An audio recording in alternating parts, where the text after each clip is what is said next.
Louisiana Beer Reviews 2020 Pumpkinator Aged in Bourbon Barrels with Cocoa Nibs from St. Arnold Brewing, introduced in October 2020. This is the first video review for this beer in the world. It says, after letting our Great American Beer Festival gold medal winning Imperial Pumpkin Stout rest in bourbon barrels for over a year, we added cocoa nibs for an extra layer of rich chocolate flavor. The result is a decadent ale with mellowed spices, complex malt character, and balanced bourbon notes. Enjoy now at 50 degrees or warmer or age cold. Well, it's been aging cold. Bottled on, now they said released in October, but this, they must have held it back because it was bottled on September 30th, 2020. I think they say it was released October 12th. So there's a barrel with 2 blocks of chocolate, and the barrel's carved out to be a jack-o'-lantern. I bought this at Dorignac's Food Market grocery store in Metairie, Louisiana on Veterans Boulevard. It was $6.99 for this 12-ounce bottle, $6.99. So $27.96 for a 4-pack. Yeah. Flavored ale, 12.9% alcohol. 12.9. Oh man. Ooh, I'm gonna have to drink it slow. I see a lot of water vapor, or smoke as we call it, coming out. Oh, my nose. I shouldn't have eaten that hogshead cheese and then spiked it with Valentina extra hot sauce. I love it though, but it does get to me. All right. It is not clear. It is opaque. It is dark brown. There's lighter brown with the light shining through it. The head is thin and beige like these tend to be. You wouldn't expect a lot of head of foam. It's almost like I don't know how you describe that, like a creamy brown as the light hits it, and there's a lot of bubbles clinging to the side in this clean glass. In case you think it's not clean, it is clean. Okay. Oh, I just dripped some out off the glass. I just dripped like 75 cents worth of beer off this glass. This cannot be. This is not acceptable.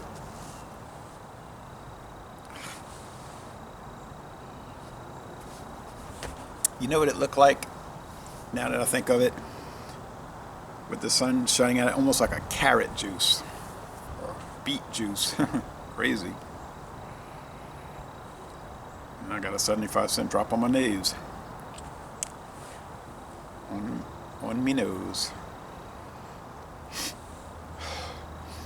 The sun feels good because it was about 48 degrees and dry overnight.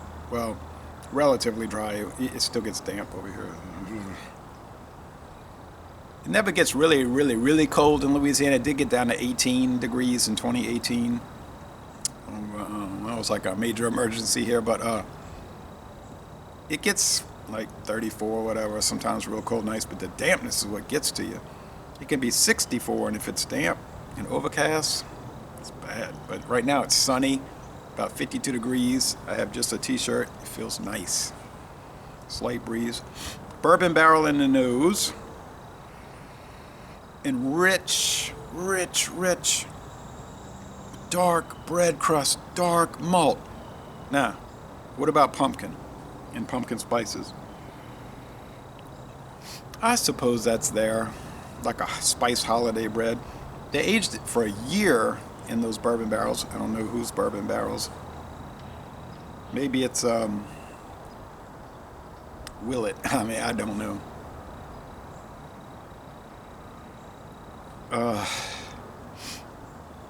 Chocolate, I guess. Perhaps I wouldn't be talking about chocolate if I didn't know it had cocoa nibs in it, though. Let's go with the taste. That could be a different experience to taste.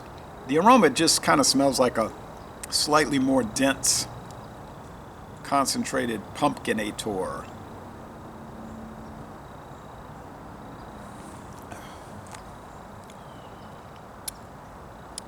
Get the vanilla type bourbon barrel.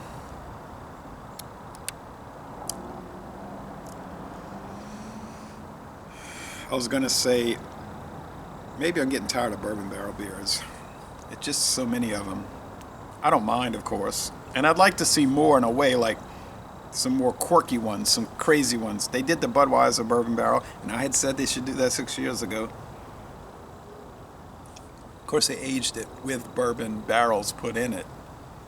Pieces of bourbon barrel, like that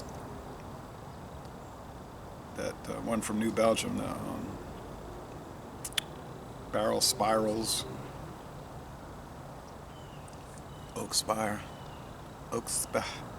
But I'd like to see crazy ones like King Cobra Barrel Aged. I figured Anheuser-Busch got enough money, why not do it? The worst it could be is terrible, but you hadn't lost much. Oh well. This is really rich. There is some chocolate coming through now, I have to say. Pumpkin and pumpkin spices have faded. It's still there, but it's back. It's in the back because aging a year, it's going to fade. I think the spices will fade. The cocoa nibs are more pronounced because they were added at the end of the aging period, after a year. Dark brown bread crust. Just dark and rich. I mean, by now, after all these years, I think a lot of viewers and whatnot, people, they know what imperial stouts taste like. It's like, okay, we get it. The rich, thick, brown bread crust, the thick body, heavy body, the semi-sweet finish.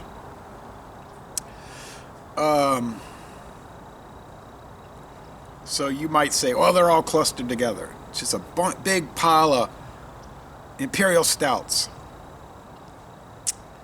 Okay, yes, but it's a big pile of really delicious imperial stouts all clustered together. So it might be redundant, and we may be used to it, and we're not wowed, because eventually the wow is just like, yeah, wow. I know, but I'm not disparaging it at all. I mean, it is great. I mean, it deserves about a 98 out of 100. I'm complaining about it, but it deserves a 98. I'm sick of all this routine, ho-hum awesomeness. But that is a trap if you are drinking, and I do a lot of ordinary beers, as we well know, but if you're drinking this imperial stout, that imperial stout, this one, that one, barrel aged this, barrel aged that, rum barrel this, rum barrel that, cocoa nibs, pumpkin spices, and chili peppers, it's like you become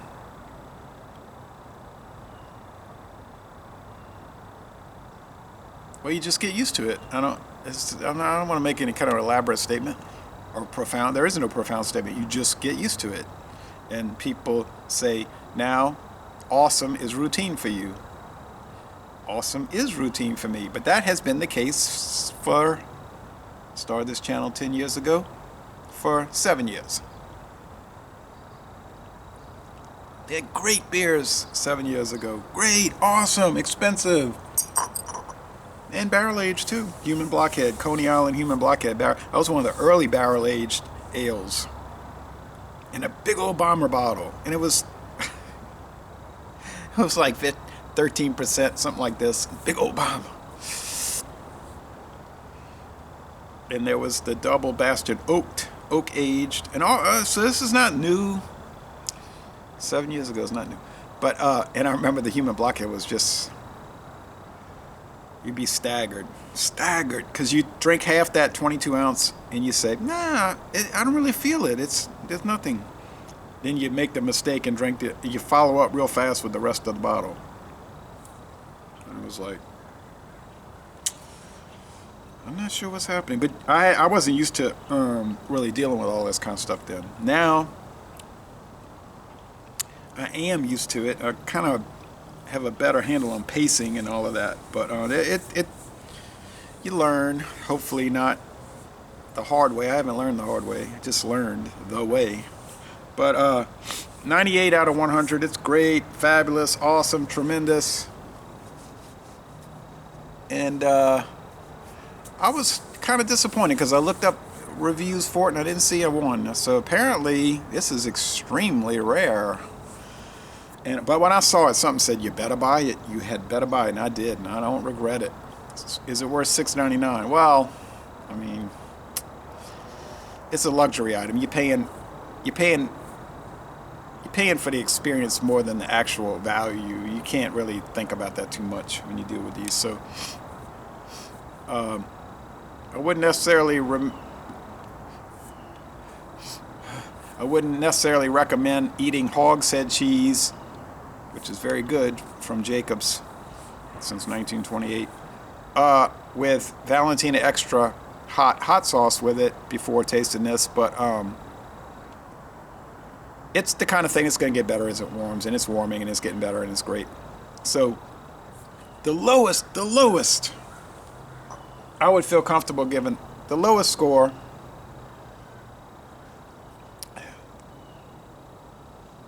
there's some vegetable matter. It makes sense, pumpkin. If you wanted to really nitpick it to death and just find fault and just trash it, you could give it a 97 if you wanted to be difficult. But I won't do it. I won't do it. I'll say 98 out of 100. Lazy Le Bon Temps Relais, a fabulous experience. I'm going to end this review by saying, y'all come on down to sunny, dry, southeastern Louisiana. We get 45 days like this a year.